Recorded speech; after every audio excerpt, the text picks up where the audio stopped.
Hi, I'm Jyoti Rai. Today I'm host to a very interesting conversation, something that has never been before in a format that we are seeing today. A series thoughtfully curated, keeping senior leaders of Indian capital markets right at the center.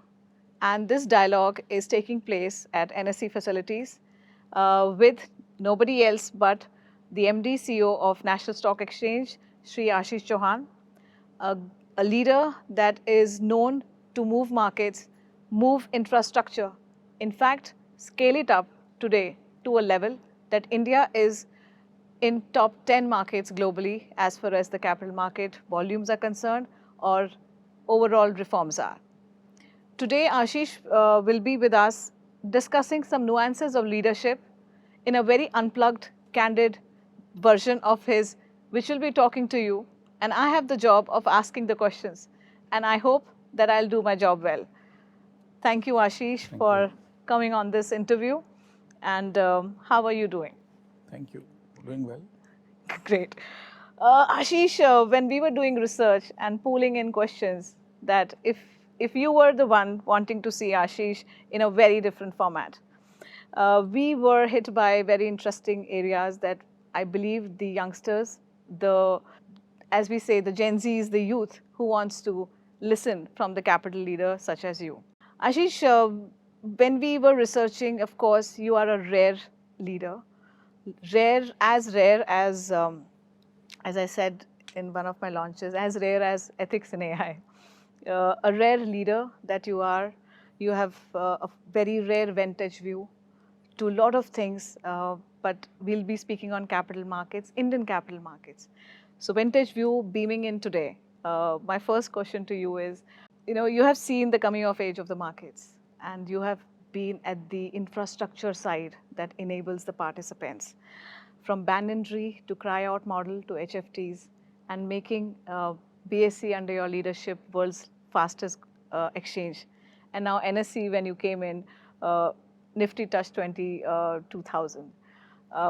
What the leader in you, while shepherding such a exchange that world looks up to, how has been your journey in this 35 years of rare experience under your belt? Thank you. See, basically, our job is more of facilities provider and umpires. So, in a way, when a capital formation happens or a growth of a society happens, naturally the stock markets are at the center of any capitalist society, even a quasi-capitalist society. But broadly speaking, we are what I call backroom boys. We don't come in the front, nor we have too much at stake. We are just providing facilities and running those infrastructures in different parts of the ecosystem on a continual basis. And usually we are not known as much as people who actually make money or industrialists who also list their companies, and those are the people who create the capitalist system. We are the people who basically keep it running in terms of all the different parts that have to come together. So it's almost 35 years, and as you rightly said, I have seen from physical systems to floors to automation, and now algorithms and high frequency trading and everything. And in some ways, it's also about the way the technology evolved. Any society would end up implementing a particular type of technology. Some societies will adapt early, some societies will go slightly slow, but effectively if some other exchange in the world becomes successful using that technology, other people will have to adapt. And that's how I don't see the advent of technology taking over the operations of the infrastructure of capital markets as a kind of something very unique to India. But India was unique in a sense that India adapted very early. India was the first country in the world to have order matching system successful. America had more computers in early 90s. They also had screen where people could see the orders or quotes and trade on, but trading on phone, not on screen. That used to be NASDAQ. Floor used to be New York Stock Exchange, and people had tried computerization before in, say, London Stock Exchange. There was a system called Taurus in late 80s, and that spent a kind of a, I think, £1 billion or something in those days. And when it launched, it did not become successful. And so when post Arshad Mehta scam, NSE was set up, and it went on with an idea of having no physical floor, but entire country as a floor, and screen-based order matching system. Nobody gave it a chance. In fact, it was being set up by bankers who were almost bureaucrats. They were PSU bankers, and nobody gave it a chance. None of us were technologists either, and so of course none of us were from the markets, and so everyone thought this is like a thing where government wants to show something being done, but it cannot become successful. And so in that context, because there were very low expectations from us, we had probably less pressure. Right. And that's how we could experiment and do things. And then once it started, then lots of issues started coming up on runtime, and we had to resolve them. And fortunately, we were successful in resolving many of those issues in sequence in a very short time. And that's where I think Indian markets took stride compared to the rest of the world. The rest of the world followed, of course, because it was glaring success, and so everyone became automated later on. But I think the contribution of NSE in India's capital markets has been immense. There is no doubt about it.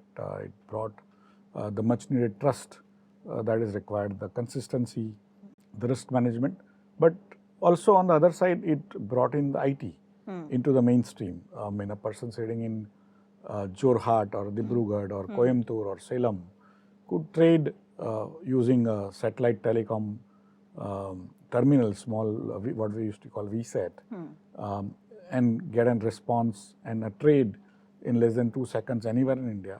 It was unheard of. It looked like a sci-fi movie playing out in middle of Sahara Desert.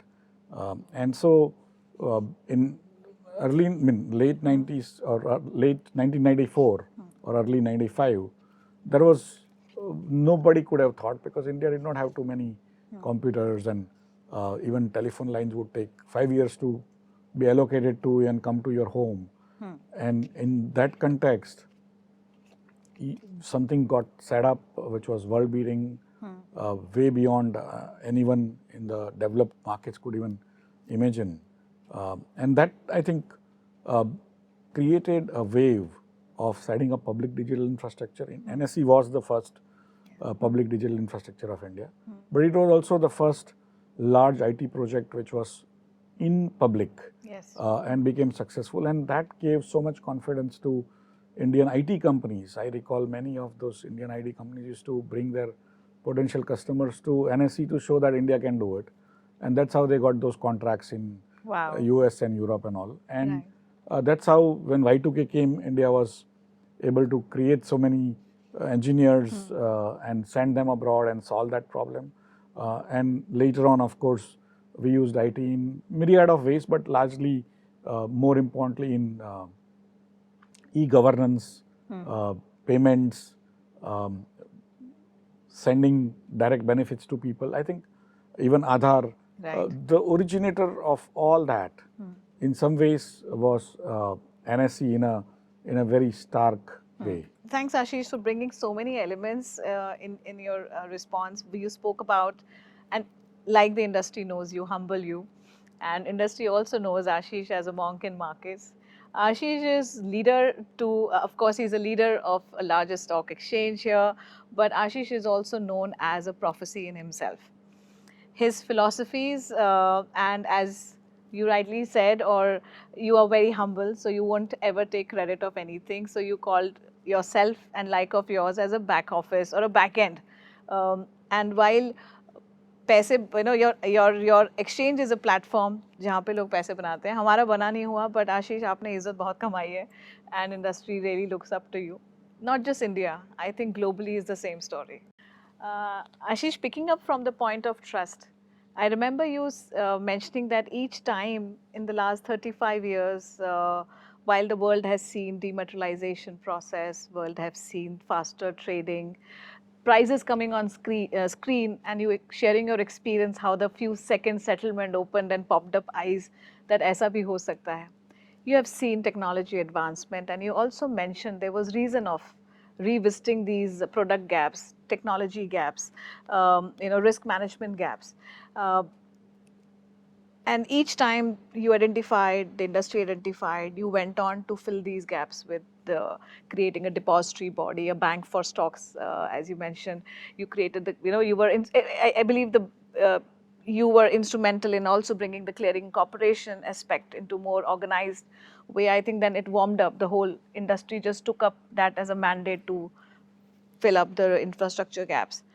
The question, Ashish, here is that all of this requires a lot of all of this went on to happen because of the transparency that was to be brought in, adding a lot of trust back to the investor. And uh, so we reached where we reached by identifying these elements कि trust चाहिए तो transparency लाएंगे, speed चाहिए तो technology लाएंगे. Next decade, what do you think are the gaps that NSE under your leadership has identified, or you have identified for the market as a whole, that you will be working on filling up these gaps for the market participants?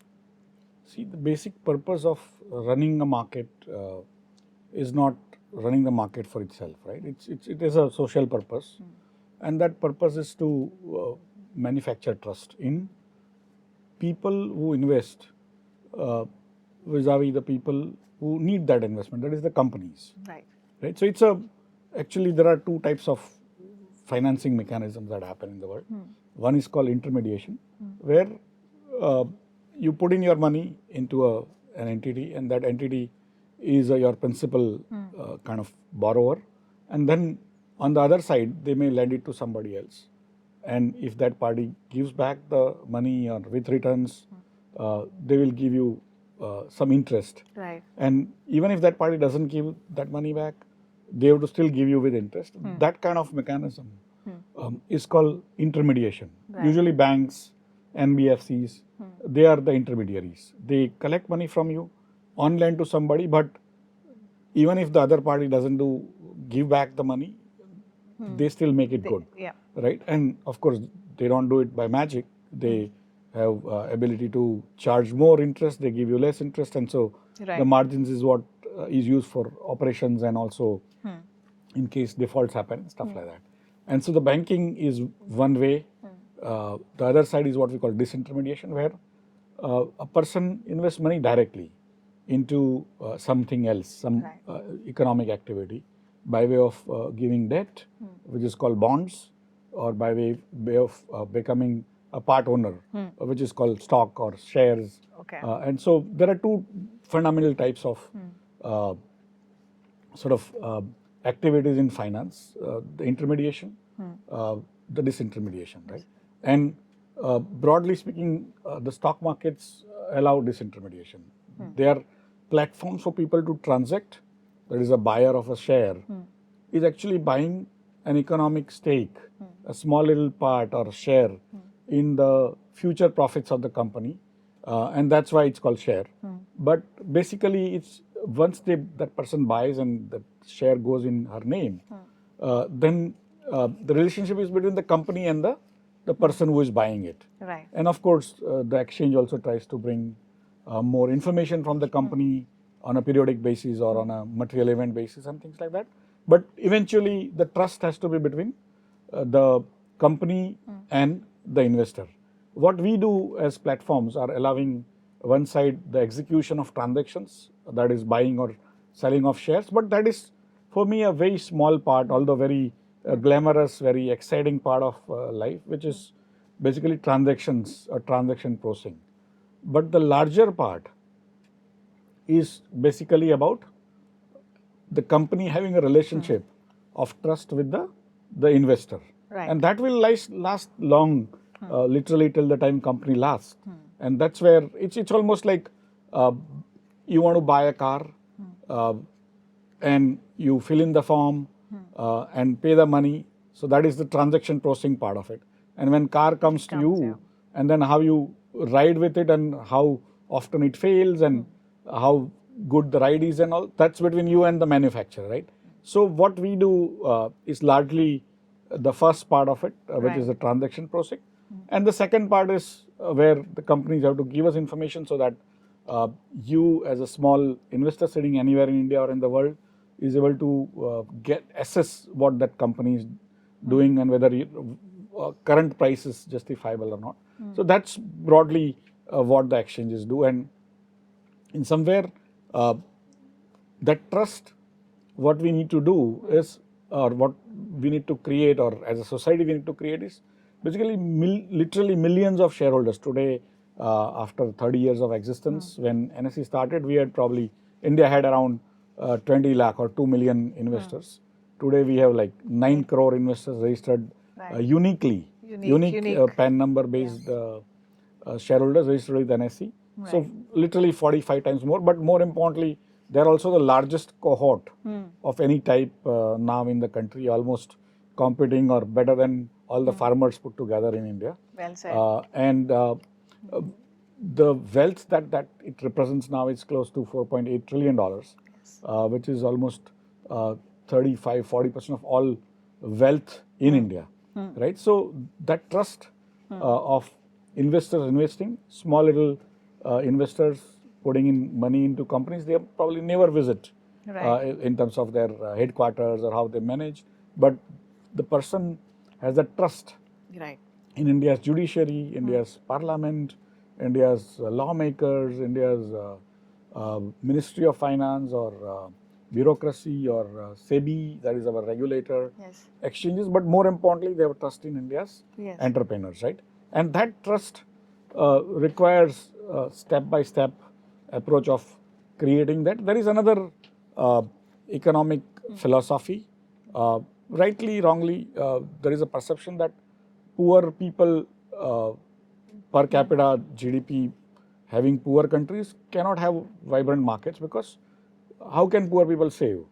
And if they save, they don't trust even their brothers. They won't trust any third person sitting in some another city very far off to take that money and make a profit for you and then share with you. It's like a fairy tale, right? True that. So while as in developed markets, very rich markets, people are able to trust each other and they have social systems to control all this, and that's why they have better markets and better trust. And countries like India with very low per capita income GDP, you are not supposed to have it, right? And 30 years, 1994 NSE started, and like 2024 now we are sitting, we are now fourth largest market in terms of the market capitalization after US, China and Japan. And we have belied the economic theories literally, and more people are investing in the businesses of more and more other people, right? It's a very interesting where Indians are becoming very trustful of their entrepreneurs, right? And that is, I think, that trust is so much more important for India's future, right? And it has been achieved not in one stroke. Of course, it has helped that India has a stock market history of almost 150 years. BSE was set up in 1875, and the next year we will celebrate the 150th year of official setting up of BSE, although the trading started probably in 1820s, 1830s.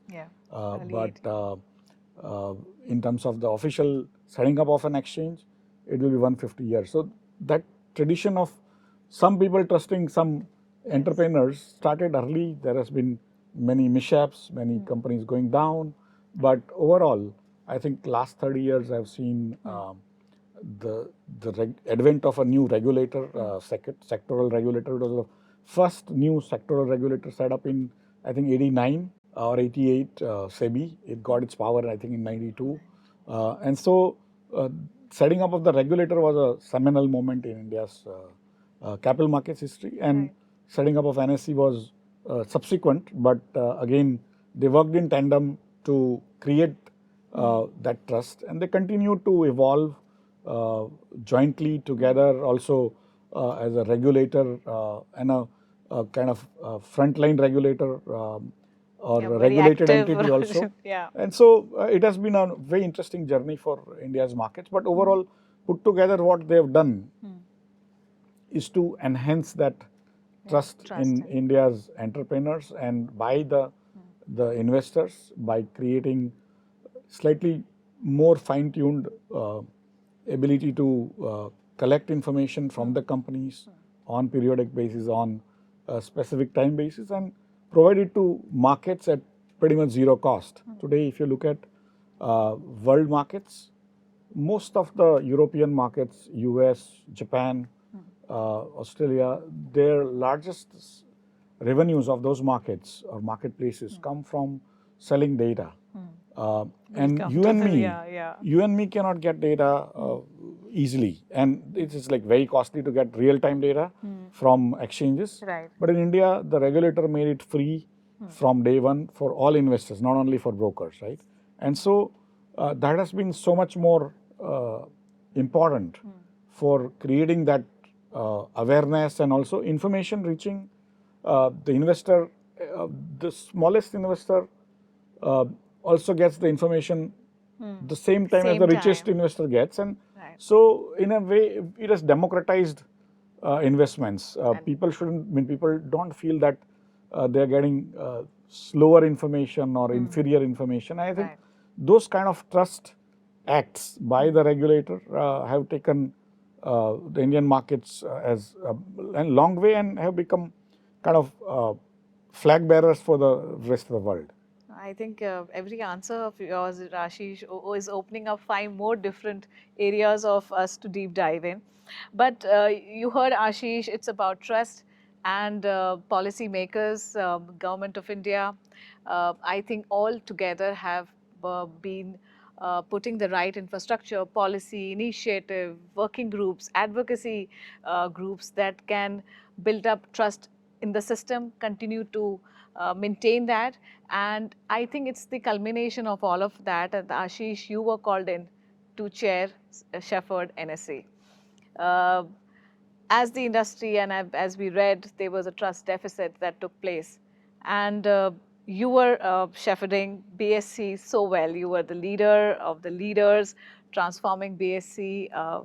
In fact, the very reason that the BSC took a back seat when NSE came in, because NSE addressed the technology very, very well. They took technology to the investors, and when you were in BSC, you made the BSC the fastest exchange in the world. You were brought in by policymakers, Government of India, and you carried that trust on your shoulder. Of course, today as we sit here, it was a right decision because they brought in the right man, which is you. What was in Ashish's mind that time? How you In felt? 2022, early 2022, there were sort of new and sometimes unbelievable allegations or sort of revelations in the regulatory orders that came about on NSE. And in some ways, as you rightly said, the trust was coming down, and people actually went to jail too, right? So from who were running NSE earlier.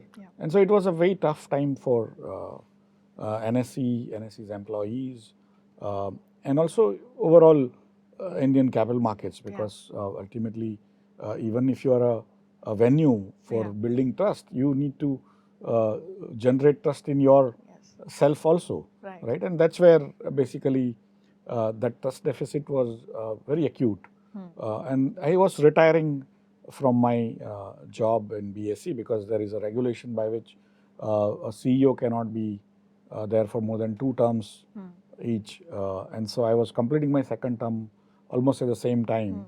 And so I was retiring, and I would have gone into retirement happily, but then this NSE sort of CEO position came about, and I was selected.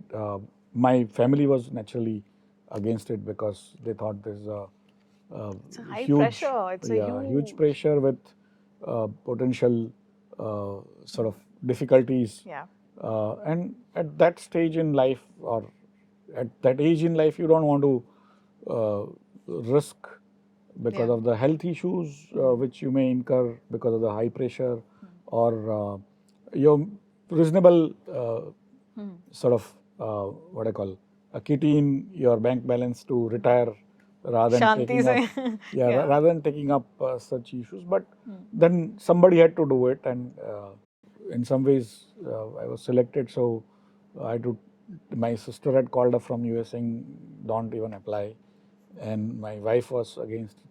My child was against it. So in a way, it was more to do with you got selected to write something which you had made yourself with your own hands in early days, and so uh, you also take it as a responsibility on yourself, and that's how almost it's 2 years since I joined back NSE. Yeah. I left NSE in 2000 and I joined in 2022. Yeah. So, It's a circle but of it has been, life. yeah, and Yeah. for me, it was tough, but broadly, all the issues that were coming out, at least in the day-to-day operations, we don't have those issues, and I think broadly, that trust deficit you said now has broadly gone. It's Right? quite stable. NSE is back in radar, roaring. The number speaks for itself. The advancements, the noise we hear on NSE's block. Number of IPOs getting listed on your floor. Somebody was saying this gong is gonna be literally non-stoppable from Monday to Friday. Such is the buzz. Such is the support coming in from NSE to the market participants. So, Ashish, I would like to say this, that probably this is the role that you're doing in national interest, because nation is, we need these leaders who can stabilize things for us, give us a reason to have trust back. And your leadership has truly transformed this entire imaginary that had happened, and we literally lost out several notches because of the setback. The so of course there is a rumor that is in the market that after NSE, BSE, and back to NSE, being called back to NSE, probably you could be called to NYSE tomorrow that yahan theek nahi chal raha hai, please come and handle the ropes. So do you think like No, they that? are doing well, and I Yeah. mean, I have not worked outside. I teach abroad Yes. in few countries, but I have not worked abroad, and I have no intention to work abroad No, in any future. So broadly speaking, this in a way this was a call that came, and somebody had to sort of take the baton and I run think with it. this, So that's how I see it. Otherwise, I mean, this is the country uh, we have all worked for, and we right, want it right. to shine. And I think our time is coming. I think this is one of the best decisions which we as a market participant felt that the policymakers and government of India has done very well, because if not you, who? And I think the leadership left no question in anybody's mind that if someone can fix it, it's probably you. So against the wishes of your family, you are doing what you do. And I remember my dad saying, "Fauji is a Fauji. A family member later होते हैं हम लोग, first of all at the border." Ashish, I'm very tempted to ask this question, and I'm sorry if it would have come to you many times earlier also, but I cannot not ask you. There were certain stacks that made development easy, and a lot of these stacks, like market, speaking of market efficiency, came in with understanding of technology with speed. Investor protection came in because the basis of SEBI setting up was to protect the retail investor, like you said, not the rich or this thing, the retail investor. Product innovation also added was a vector for growth for the exchanges. When these stacks were set up earlier, and we were the beneficiary of the derivatives came in, and we had with F&O happening, we had SIP, as you call it, was a product innovation to make it easily acceptable. We are far more wiser than we were before as a regulator, as a platform, as a market infrastructure. What are the elements today the exchanges under your leadership or can use as far as technology is concerned to harness the best for risk and governance reasons so that the trust remains intact? Uh, can you share some of the things that you think the technology can bring to risk and governance area? See, the process of transaction completion, Right. by the time you think to you actually complete, you pay the money to buy and get the security in your name or say derivatives get settled.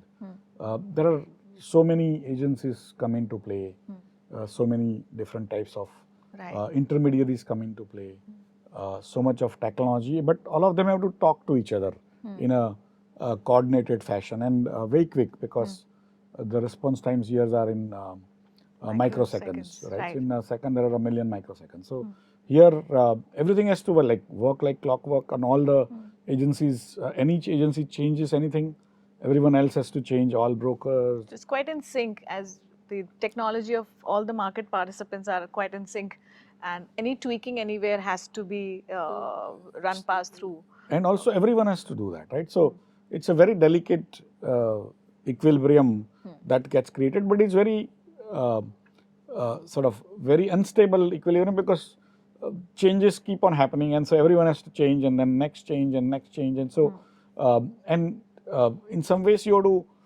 ensure that you continue to provide best services without any interruption to right. all the market participants, but change is a way of life, right? So you continue to do that, and it's not the technology of one type which can be miraculous technology, right? Because Right. technology over last 40, 50 years, especially information technology, has grown immensely in different directions. And if you think your job is to provide completion of transactions or transaction processing and manufacturing of trust, that is getting information, providing to each other, how do you best do it using available technology, right? So when there were no telephones, we started using VSAT or satellite telecom network so that you don't require a physical lines into people's houses or people's offices.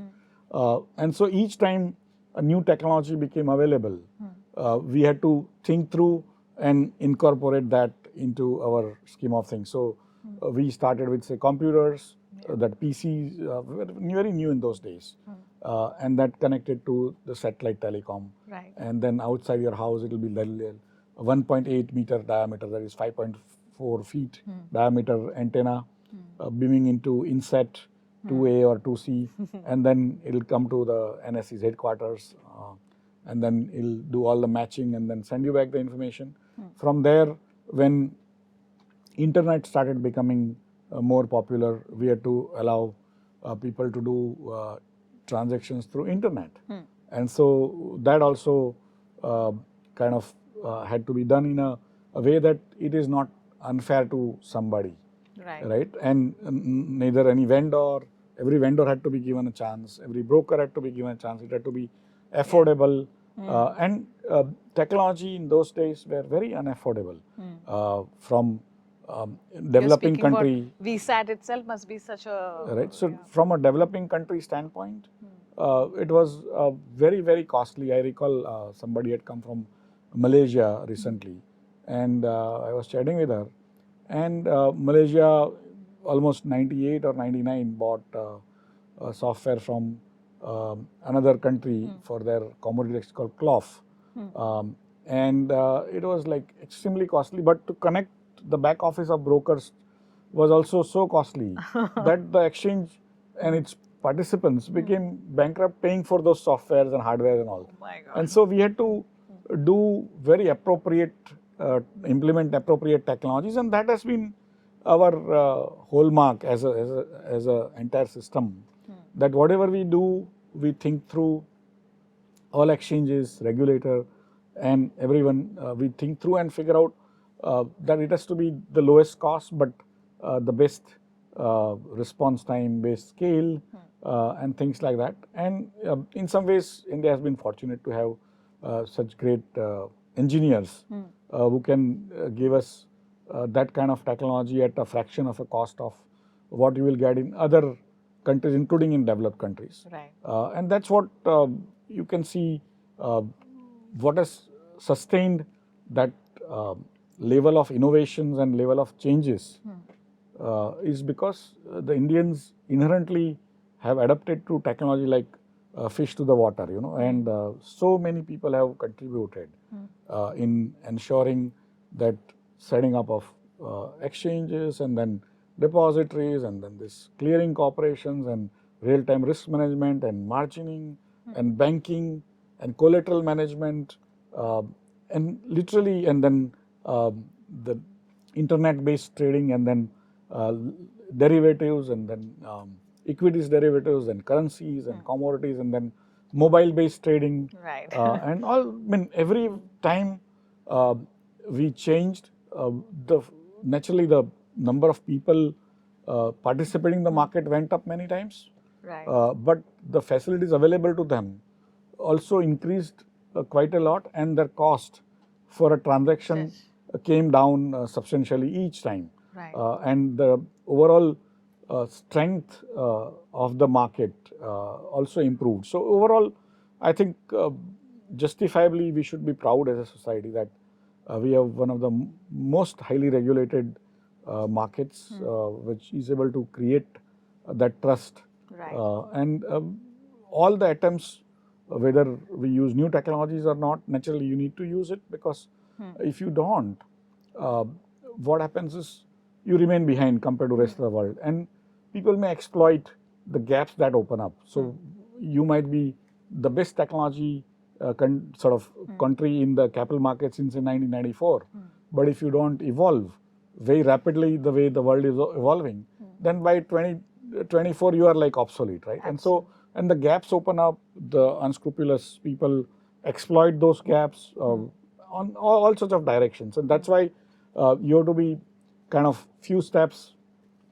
ahead or almost the same time as the world is evolving in newer technologies. So that, and you need to take calls on technology. Sometimes you are wrong, but you can't be sitting, saying, okay, let the world go through the cycle and then whatever technology is successful will you adapt, because then you will always be a follower, and many times you may lose out on opportunities. So, I mean, I recall some of the technology calls we had made were correct at that point in time, but in retrospect, there were better technologies that came about, and we had to change.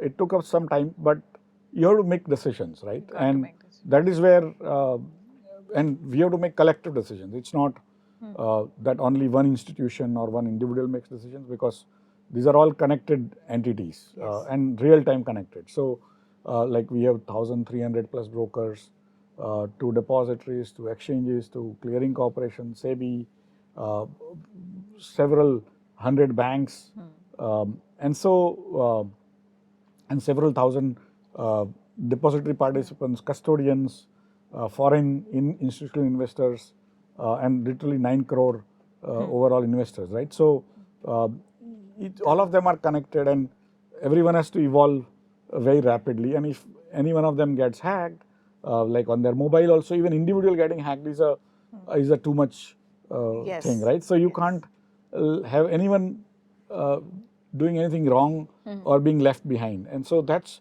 the onus on the innovators. That it's a curse on the innovators that they have to continue to run on the treadmill faster and faster. Totally. I think, Ashish, you have very interestingly injected this point, because this is exactly what is happening on the other side of the cyber security. Ashish, this question is to do with the education and attempt to understand markets for a student or a youngster who is looking for career in financial markets. The straight cookie cutter jacket that is available through management colleges and various other colleges is giving them a direction of jobs at a very different level. I'm coming at a managerial level, at an ops level, and stuff like that. But I have seen an interest of, especially youngsters, even students, to pick up profession in financial markets, and they find trading investment very cool. You also said glamorous side of listed equity. So what is your message to these youngsters, and I'm talking about students as young as 7th, 8th graders who are asking fundamental directions for how do I start career in trading and investments? Yeah, I think in some ways, as a society, we need to figure out that the trading aspect usually doesn't add much value to the society, right? So effectively, how many intermediaries the society needs is a question which gets asked fundamentally. But more importantly, I think every person in any society should have ability to transact with others in a commercial way. That's what we call financialization. Earlier, people used to do barter, and India had very little financialization done because for very long, and that's where when automation came in and we had a base available in the Aadhaar and mobile available with many people. Jan Dhan Aadhaar mobile scheme was so successful. Now I think more than 60 crore Yes. accounts are there, and pretty much every household has one or two bank accounts, which was not, I mean, the bank account penetration used to be very low, and probably 25 years we were chatting about financial inclusion and we couldn't do much because somehow we were going wrong way, or technology was not mature, or we had not figured the technology. And then when this Jan Dhan Aadhaar mobile came, it was like a roaring success, right? And that allowed you to put direct benefit transfer and everything. So one is basically once you come into the formal finance, which includes a transaction processing with anyone, including sending money to your child sitting in another place, say 50 rupees you want to send him for coming in a auto rickshaw, you can send him on a mobile today, which was impossible. I mean, it was looking like a sci-fi fantasy even 10 years back, right? Yes. Today, it's so much more doable, and everyone does it. I mean, even in the remotest village, right? So that's where, for me, the technology's evolution will continue. But when you apply it into the side of finance, first and foremost, I think every individual has a responsibility to understand finance. Because whatever work we do or we don't do, many people don't want to participate in work, right? But still everyone has some connect to money, right? Because modern life requires money. We need to manage. So we need to basically train or at least have a way for people to learn how to plan their budgets, how to spend, how to borrow, how to save, where to save, what kind of risks to take. Right. And in each of these aspects, what are the risks involved, right? And so if we can train our people, the youngest to the oldest, it's not necessary that 80-year-old doesn't require this knowledge, right? And so we need to basically, now that we have reached the stage where we have a lot of formalization of finance, everyone is in the formal finance scheme of things. Now, how do we teach that? And that would include any mechanism through self-help groups with women or schools or colleges. A little bit of understanding will go a long way. What are the type of instruments available? Life insurance, how does it differ from, say, health insurance? Right. Or what kind of insurance at what age you would require, and whether it is correct or appropriately sold to you or not. What are your responsibilities? And things like that. So you can start with a young child, even in, I mean, I have done it in my previous job also. We created some games, board games, not even computerized games, but board games where you do this snake and ladder, and in that the snake is sort of going to eat you up and bring you down if you don't pay your life insurance premium in time. Wow. So that kid Yeah. at age 4, 5 gets a perspective that I need to. वरना सांप काट देगा. So नहीं, and plus आप नीचे आ जाओगे. नीचे भी आ So जाओगे. that is where basically for me we need to have general financial literacy across, and better we started in schools and college, and we are acutely aware that in schools we are trying to put too much of curriculum. So how do we make learning of these basics of finance fun? You can make it very tedious, and children can run away, or even adults can run away, even if it is important. Other ways to make it real fun, and little, not in bite-sized activities, so that they don't get tired. So literally with NCERT and many of the state governments, from literally class 5, 6, we are trying to introduce, say, one chapter each, not as a finance subject, but as a story on what happened to that person who didn't do this or who didn't do that. And what happens is then when that child grows up, has some basic concept of an insurance or a fixed deposit, or how to take care of your password on the mobile payments. And those are the kind of things we are trying to work with the government. But that is as far as what I call financial literacy is concerned, and everyone requires. There is no way, plus the way the new instruments change, even the way the technology is changing in the same instrument, it is possible that what was secure yesterday is not secure today. So everyone has to learn newer things to protect themselves, right? Totally. And in some ways, that will be a continual process for people, because of the speed of change. And many of these players who do this bad activities are not even visible to us or sitting in India. They might be sitting outside of the Indian sort of jurisdiction, and we may not be able to catch them. That's why it's important for everyone, even at individual level, to be very, very cautious with their passwords, and also learn newer ways of how people cheat you, and how, because there is no physical work, right? If you had a wallet, you take care of it, and it falls and it goes away, and there are physicality to it, so it's easy to learn. But in these logical things which have now overtaken our lives, how do we train our people intuitively and easily, and also keep them updated with the newer things, is I think a larger issue. Coming to people selecting career in finance, there are many types of careers, right? Trading again is a very exciting thing, but that is actually a very small part of overall things, right? There are back office jobs, there are advisory jobs, there are planning jobs, there are estimating jobs, and so many jobs in finance, which even just calling up people of paying their insurance premium on time, or taking them through on a health insurance, taking them through a hospital or a clinic to get their blood sample, is also a job, right? Totally. And so many jobs are available to people, and from what I call low paying to very high paying, low skill to very high skill, but they are all now extremely automated. So I think the minimum requirement for a child to think of a career in any type of these activities is basically to have some IT literacy available to them, and then whatever interests them in terms of which some of them are very fast moving, so they attract you more, but some of them are more money making, which may not be sort of known to you. And that's where you need to, when you make a career choice, you need to also figure out whether it's your aptitude, because we have seen many people who trade fast on screens, they get burnt out in 5, 6 years, 10 years.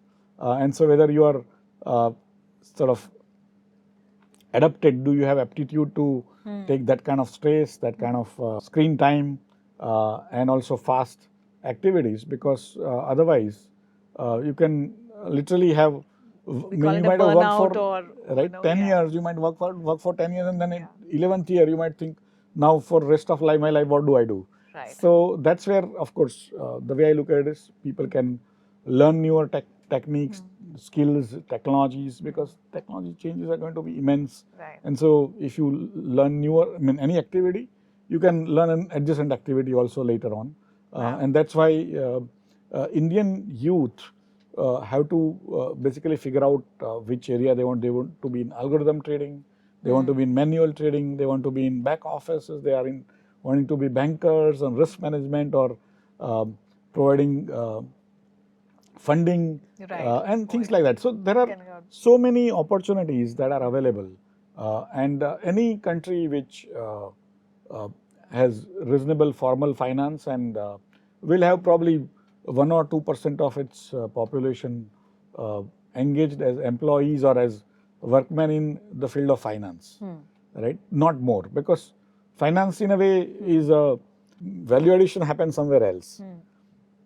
Finance is actually helping savers to move the money to the people who require it, and of course get the returns back and give it to the people who save.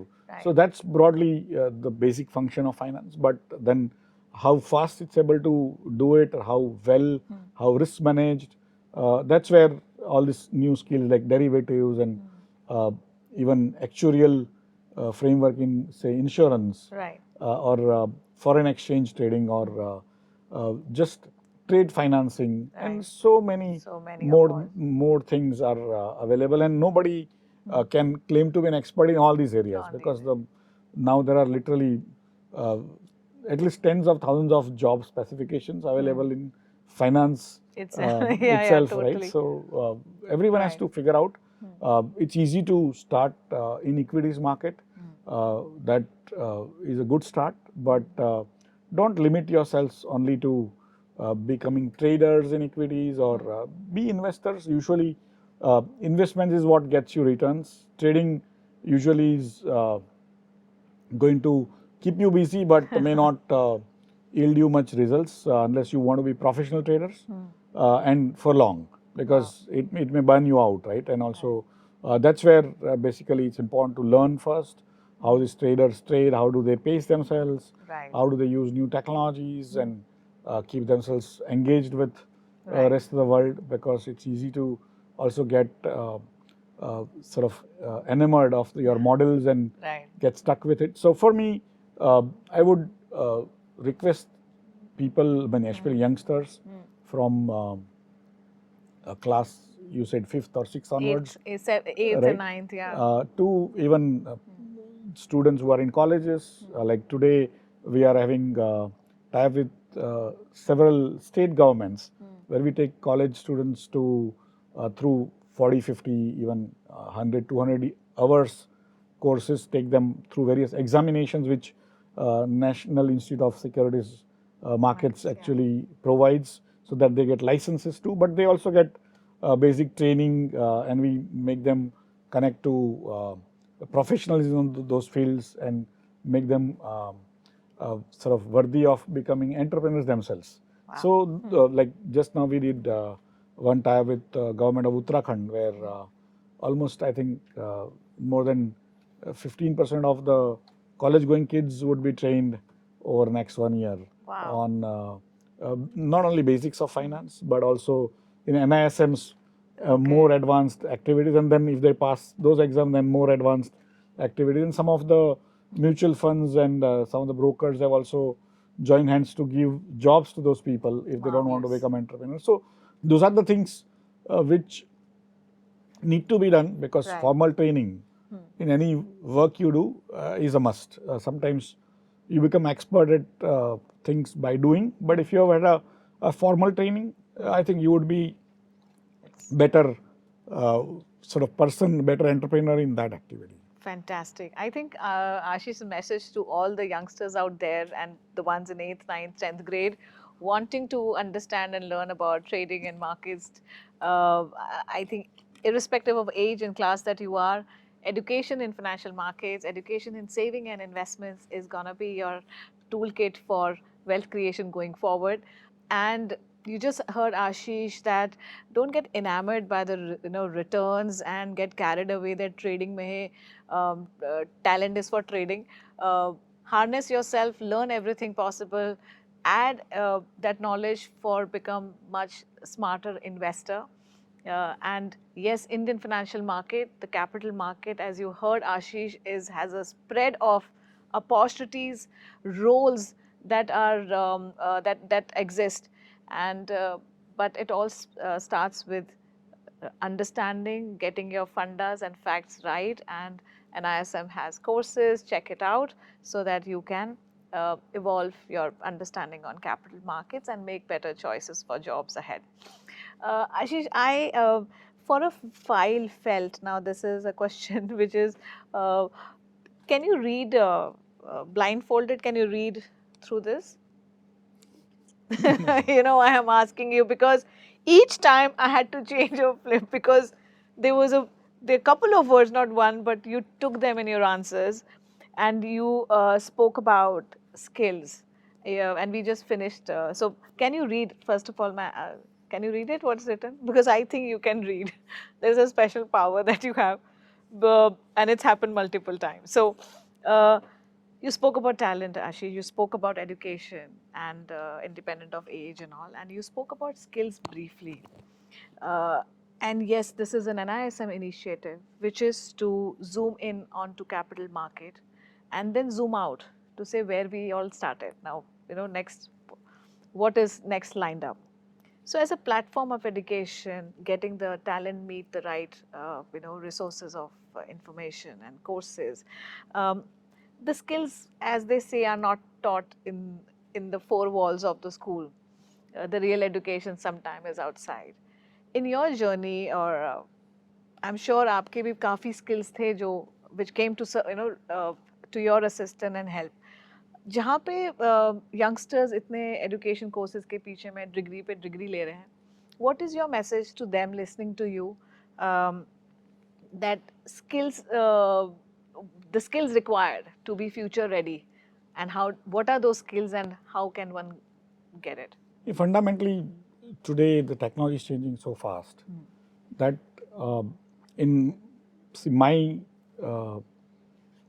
sort of generation, we would probably learn for 25 years of our lives, first 25 years, and then use the whatever we learned for next 50 years of our lives to. Yeah. And broadly, we could run with one skill and then keep on improving on that over a period. But broadly, we could have our life reasonably taken care if we were good in one skill, right? The fact is that the last few years have seen the technology change so much, and the waves of technology are coming so fast that most people will have to sort of unlearn what they learned every 5-10 years and learn newer techniques, technologies, even the smartest people. So unlearning is a new skill. Is also a skill, and learning newer things, because sometimes we think I cannot learn at say age 30. I have learned whatever I had to at 25, and you might be a gold medalist in your class at say age 22. But if you don't add value to yourself every day in the chosen field or even your hobby fields or other fields, slowly you become irrelevant because the world is changing so fast. And many times, even if you try to keep pace, the world may overwhelm you with the changes, right? So you need to go back to schools. It doesn't have to be physical schools. It can be through e-learning or NISM modules or whatever. But basically, for me, everyone has to continue to upgrade just to stay on the treadmill. But if you want to do something good with your life, you will have to also understand that technology trends, the way it's affecting your industry, like finance. So many people who used to be on say floor traders, they used to be the biggest floor traders, and they had a great voice and sort of presentation and physic. In '94, this screen-based trading came, and all those guys who used to make millions became nobodies, right? And even old, frail people became important. I recall in when we started NSE, November 3, '94, it was in Mahindra Towers in Mumbai, near TV Tower in Worli. And so we had put some 100 terminals, and one of the old BSE broker who used to be a floor broker. We used to call them jobbers. One Mr. R.D. Shah. So he was like 75 at that time. And he came with one of the boys and he would tell the boy to tell him the price, and he'll say, buy this, sell that. And so that boy did that on the first day, and then second and third and fourth. And so fifth day I asked Mr. Shah, saying, Uncle, you are a legend on the physical floor. Why are you coming here? So he said, son, I have become old. I can't run around. And here, this boy, I ask him, and he tells me what are the price, and I tell him what to buy, what to sell. And I'm able to, sitting here in AC office which you have given me, I'm able to do all this. Why would I go and run around there? At age 75, this is a luxury for me. Otherwise, I would have been thrown out of the floor itself because of the way the physical fitness is required. And so it was a revelation to me that how people can use technology without being adept to use technology. He was just bringing another boy who was sort of able to just learn the new software, and he was using that boy instead of the relaying the message. right. So that's how the technology gets used in myriad ways, and you need to adapt. And that person in 1994, at age 75, who had probably not seen computers before, also adapted differently in a very short time. I think we owe it to ourselves, right, to learn newer things, and even older things done in a newer way, right? So that's how I would put it, that nobody's life is going to be easier and simpler like our lives were, although they were not that easy. But broadly, our lives are much easier than compared to people who are, say, age 10 or 20 today. They will have to go through many cycles of technological changes, many cycles of the instrument changes, the regulations changes in the industries they work, and finance is ever evolving. So it's going to change very rapidly, and everyone wants to work in finance. It's a one word, but it has like millions of things, and on all of them there is huge amount of compliance. There are compliance jobs which are very important, right? And you need to know if you do something wrong, then you are going to be having difficulties, right? So those things is what we need to tell our young people, that it's exciting. World is going to be making a lot of wealth going forward using new technologies. India is going to be a larger wealth creator, but onus is on you to stay in the race, right? And learn newer things, unlearn older things, and keep on evolving yourself. No, this is a very different answer. I was expecting, different, like typical skill enhancement stuff. But I think that Ashish has made it very loud and clear. The skills to have and to harness, one is to unlearn. And the unlearning speed is something that we'll be all watching out for. The second skill, as he mentioned, is to upgrade. Be ferocious when it comes to learning new things, and literally we all are on the treadmill in financial market. All of it needs to be wrapped up with a good understanding of compliances as well. So unlearn and learn, and develop more insights used. I think that's the message, so to say. This is the skills to be relevant in financial markets going forward. Thank you, Ashish, for that bit. I am going to be asking you few more questions. There's going to be a little fun side to it as well. Kind of a myth buster. But before that, Ashish, a great legacy, phenomenal Indian capital markets growth coming of the age. अगर किसी को कहते हैं, I think this is the real case study out. Indian markets have gone through its highs, lows, just like that. Regulator has also, learned, collaborated, calibrated with market participants, and built up the huge advocacy framework of working with various working groups. Technology, as you rightly mentioned, technology has come a long way, and we are still on our path. The question here is that which are the wonders that we have seen in our markets in the last 35 years? What are the next top 2 or 3 technology advancements you think in Indian capital markets that will unleash the next decade for us? Any top No, tech I'll tell enhancement or you, any enhancement that? I'll tell you the issue is technology will evolve, and how does the society adapt it? And so newer and newer technologies will come, or even the same old technology will get itself evolved, and you will continue to adapt. That's how I see. Ultimately, the basic purpose of what we do in finance, especially in markets, is to enhance trust in the society and also entrepreneurs, and provide very low cost, uninterrupted transaction processing, right? So these are the two fundamental functions we perform, and people who perform those functions, there are that function can be divided into like 10,000 small parts, and some portion which people used to perform earlier are no longer required because automation is taken over. Like as I told you about the floor traders, their job has gone, but then literally all me and you can now trade through our mobiles, right? So effectively it's self-service now, Right. Right? And so many of these functions required to be performed, but it may not be a human who will be performing it, right? And so and similarly many more changes will come in compliances. So largely the way I look at it is the finance works on technological changes, regulatory changes, taxation changes, and on those kind of things, and of course how the society trusts itself, right? So broadly speaking, this is what I would say, that you will have all sorts of new funky technologies which will come. They are not useful on their own.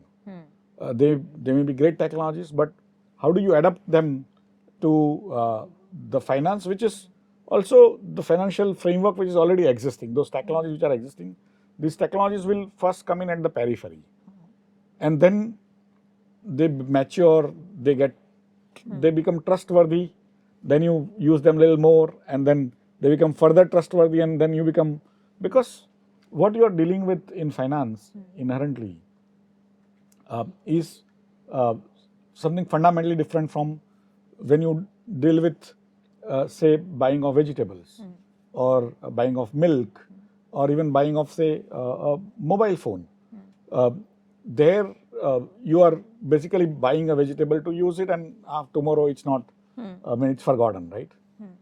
And you buy say mobile phone, you have to use it for some time, but once you buy, you are not expecting the money to come back to you, right?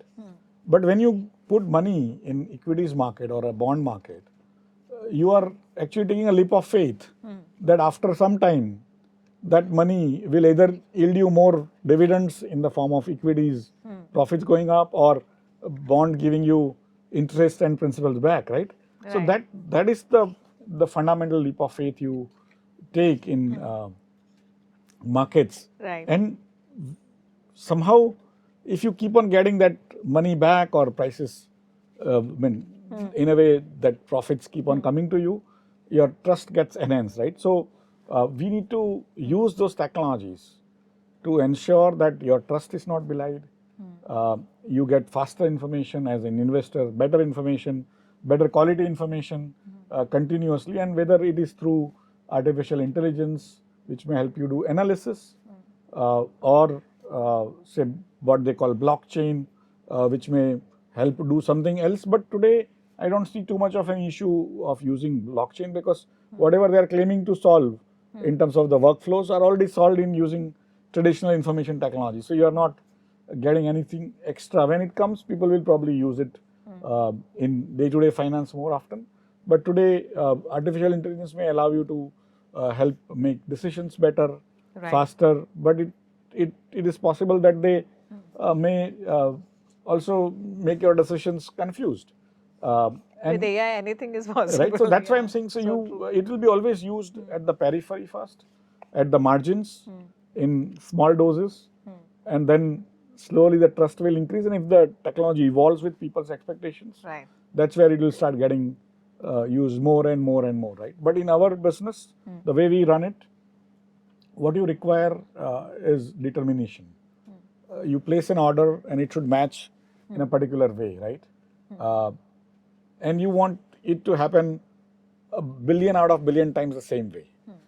It has to be explainable and it has to be exactly that same way. If that thing is, well as any technology which gives me fuzzy answer, sometimes it will match with something else or something, then that technology I can't use in my core trading and things like that. So there are some ways you will use it for, say, giving answers to people's queries, which can be many things, but say matching of trade, in some ways the society expects deterministic answers, and the ones which is fuzzy, that could create confusion, right? So, and may actually give you wrong answers, like what ChatGPT does every now and then. It Gemini gives you, thing just happened recently. yeah, and it even today you ask ChatGPT about yourself, and it'll come out with some funky answer, which may completely be untrue. And it will still look believable to everyone else who doesn't know you, right? And so that's where you need to be aware, and the society requires one and only one version of truth at the aggregate level, right? And that's why when you use it in certain areas where truth or the correctness of information is important, it's very different from using it for analysis. Then you use your judgment for out of 2-3 answers, you are supposed to make one, and then of course you can use that for different purposes. So there are many technologies that will come from holograms to exoskeleton to a variety of things, right? And people will use it in markets in, again, like a variety of ways, right? So, and some of things which you have not heard of may also be getting used even now, right? And some of them are used for speed, which don't get talked about. Some of them are used for analysis. Some of them are used for giving you more insights. Some of them are used for predicting future. And so it's all kind of up to you how you want to use it, and which kind of technologies come and get plugged in becomes more useful. But our job would be to, whatever technology you use, I have to keep on giving you an uninterrupted service and very good quality version of truth, which the companies give us for providing it to investors on continuous basis. Ashish, there was one question in the beginning which I missed asking you that time. That was to do with the growth of capital market with regards vis-a-vis number of companies that are listed on stock exchange across both the exchanges, and the amount that goes under our clearing corporations every single day for the settlement. The question is that and the decade, we have been saying this, that the next century belongs to India, and our and today we can see that in front of us that it's going to be definitely true. The next decade definitely belongs to us. With this promising future, the capital market is always going to play a very active role. I would definitely want to understand from you the SME IPOs that we are talking about. Do you see that as a way for the most efficient fundraise that capital market has introduced and provided for as a platform for, because you mentioned about startups as well earlier, and capital market access is the most efficient way of accessing funds. See, in a way, it's an interesting question, that how do small companies raise funds, right? So when they go to banks for debt, then banks will also ask them for equity. That your debt equity ratio has to be, say, 2:1. But and they have plans and they have, but they don't have the equity, right? So where do they raise the equity? And they go to their friends and their relatives and people they know. They will not give them equity because everyone has other usage, including investing in the markets, right? Yes. And so it's a conundrum which every SME owner or a startup sort of entrepreneur faces. And despite whatever we read in newspapers about a lot of people getting funding from venture capitalists or angel funders or private equity people, it is not true. My understanding is probably out of 1,000 people, 1,000 businesses that start, probably 1 or 2 get funded. All others, whether they are worthy of getting funding or not, those people are not so numerous and they don't have that time to go through that, and they have to trust you, and each young business looks very similar that it will fail, right? So to trust you on your business is not that important, I mean, that easy for those people with funds. And so it happened in early 90s that many companies, small companies came to the markets early 1990s. Small companies came to markets, they raised the funds, and after a few years they were not to be seen only. They were called vanishing companies. So both exchanges became very wary of small companies, and they stopped listing those small companies. Right. And then in 2009 or 10, there was a lot of pressure on the government to allow young companies to raise funds through stock exchange mechanism. And so government set up a committee. The committee gave its report saying it should be allowed. And then SEBI came out with regulations for SMEs. I think in 2012, first SME started listing on NSE and BSE both.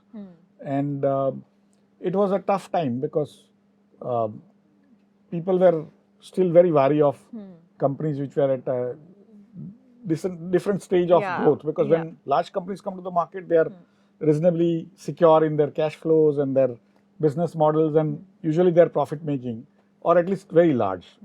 Whereas the young companies have also larger, higher chance of not doing well and probably closing down. Right. And so people were very wary, but somehow it started, and today, from 2012, now it's almost 12 years to this day. Literally, it started in March of 2012. And so we have done close to 900 plus companies. We have raised between two exchanges more than 16,000 crores for those companies, and that market capitalization now more than 2,50,000 crores. So effectively, there has been now a track record of this 900 plus companies listed on exchanges, which are what we call SME. They have raised, some of them have raised even 1 crore, some of them have raised 50 crores, but average is close to 16, 17 crores if you take both exchanges put together. NSE raises probably 20, 25 crores per company. BSE probably raises 5, 10 crores. But broadly, that is how it's allowing young businesses to come raise funds if they don't get funded by the angel investors or private equity or venture capitalists. And in some ways, many of them have done well. Some of them have almost 20% have done well to go to even main board on exchanges. And overall returns they have given on an aggregate basis has been much higher than what the main board market companies have given.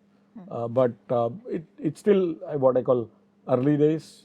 Many more entrepreneurs require funds, and I have this theory that capitalism, the way Karl Marx visualized in early 20th century, was a situation where people had to put in a lot of money in a business to make a lot of other money. Yeah. The capitalism required capitalists, right? Capitalism. And capitalists were supposed to be very rich people. And people who did not have, a middle class or a poor person, we did not have money, then you had no chance to become a wealthy person for last literally thousands of years. Because the technology that was required also required a lot of investments in plants and machinery and land and training of people and all. But the modern business, the way the technology waves have come, the modern businesses now don't require too much capital. And there are companies which have put in very little money and they have become multi-billion dollars, hundreds of billion dollars companies, even in America like Google and all. Oh, yes. They came out of garages, right? Yes, pretty much. Yeah. And in India also Infosys and very modest beginning and a very chit fund kind of like contributing funds. Right. And so they have become very large because the modern businesses don't require that kind of capital. Right. That new wave of companies I call, or new wave of capitalism I call capitalism with very little capital. Right. Earlier you required capital with a lot of capital, so nobody had a chance. Today you require little capital, lot of hard work, lot of brains, lot of exposure, lot of markets. And that's what India has in plenty, right? India is starved in capital, but it has a lot of brain power, a lot of people, a big market, and of course the entire world wants to take your services and products, and you can actually scale up very fast, the Right. newer businesses with very little initial capital, right? So that's where this SME framework, if harnessed well, which doesn't get manipulated or kind of people don't get taken for a ride by unscrupulous promoters, I think it can create larger companies which are well disciplined, because they will be disciplined to provide information to its investors from literally young age, right? Wow, yeah. When they get listed, and that's where I think I have a lot of hope on right companies coming, taking money from public, but more importantly, it's a different way of capitalism. Ashish, it's been pretty obvious and pretty clear by now that the market works on logic, market works on a lot of rationality, and I'm sure there is no scope for any superstition, right? Taking advantage of your availability today for this interview, there is a superstition, कह लो या एक rumor कह लो, that the BSc ka gate number 2 is haunted, or there is something not something is yet to be fixed in a way. But yes, haunted is the what word used. Ashish, you have who, if not you, who can answer this better? Is it true? No, in a way, see, there are many answers. In cricket, when I used to run cricket team also called Mumbai Indians, Yes. I signed up. But in cricket, it's a Nelson, you know, double Nelson, Yes, I triple remember. Nelson. So Yeah. it's like 111 number, 111 number, or 222 या 333, like that number is super कि वहाँ पर wicket जानी ही जानी है. People, all commentators try to comment. You just look whenever that number is reached. Imagine Sachin Tendulkar is batting at 111, and he's having back of his mind that I'm going to get out. Whatever I do, he is going to lose his wicket, right? Sachin will never think that way, because he has a confidence in his skills, right? And that's how it is possible that sometimes wickets go on that number, but then wickets go on 112 also, wickets go on 313 also, right? Why? Because it's a unique number you and also remember, you can remember. So that's why when in this gate 2 had a basically bull, we call bull gate, okay? It's on the main road. Yes. It's not actually Dalal Street. It's actually called Mumbai Samachar Marg, okay? And so BSc has 2 gates. There is third gate which is never opened, but it has 2 gates. That gate is on the Mumbai Samachar. It opens on Mumbai Samachar Marg, and the bull was established before I joined BSc. But then quirk of fate, whatever, the markets probably fell. That is how the story goes. And then people don't want to give credence or credit to the factors which brought the market down. Instead, they said that bull is Okay. not correctly placed, or bull should not be placed at all in an exchange. Okay. And so when I joined BSc, lots of people will come to me, even on the road or quietly in the lift, saying, "Sir, but that is on. You need to change that. Otherwise, markets will never go up." Oh. And I said, when it's not the fault of the bull, right? Yeah. It's the fault in our thinking, that we are trying to ascribe all good things that happens due to us, but bad things is because of bull. And that time market was probably 7,000-8,000 I mean, somewhere some reasonable number. But after that, the market started going up, and now it's 72,000 in Sensex terms, right? And so if that was That was the case. problematic, why would market go up, right? So for me, this is basically, I think in some ways people want to believe, like today also, I see these astrologers also predicting nifty numbers and all. People want to believe now there is a market for that. If you look at newspapers, many people go to that page where today's sort of Rashi Fal is there, you know, and they say mean Rashi, that is Pisces, will travel. You mean to say 1/12 of the entire world will start traveling? Not And really, will they yeah. get seat in the train? Yeah. But it's good to, and sometimes I used to be friends with some of these Okay. newspaper editors and all, and they used to tell me funny stories about this Bejan Daru wala. Sometimes that guy used to forget sending for tomorrow's future, so you can't predict. I mean, you can't print Yeah, it. So they used to take out some Purana one and print it, People right? will And read it. people will still read and believe. So That's if so. you want to believe, you will believe. Right. But finally, the stock markets work on the basic fundamentals of Yeah. the economy, of the company, and of course the world. Right. And if sometimes they go down because of something not happening correctly or some imbalance is getting created. But if you are good, you will be able to predict by studying and not being so superstitious. Superb. No, thanks for that myth buster. And yes, you are absolutely spot on. Markets work on logic. Superstition की इसमें जगह नहीं है. I am coming to the last question of this interview, Ashish.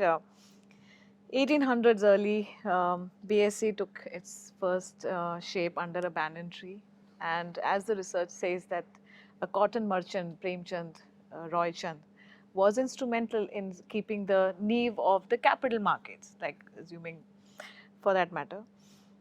Is there any lineage from that family that still is connected to the markets, the very family or the very person? Yeah, of course. I think at least one person I know, I met him in early 90s.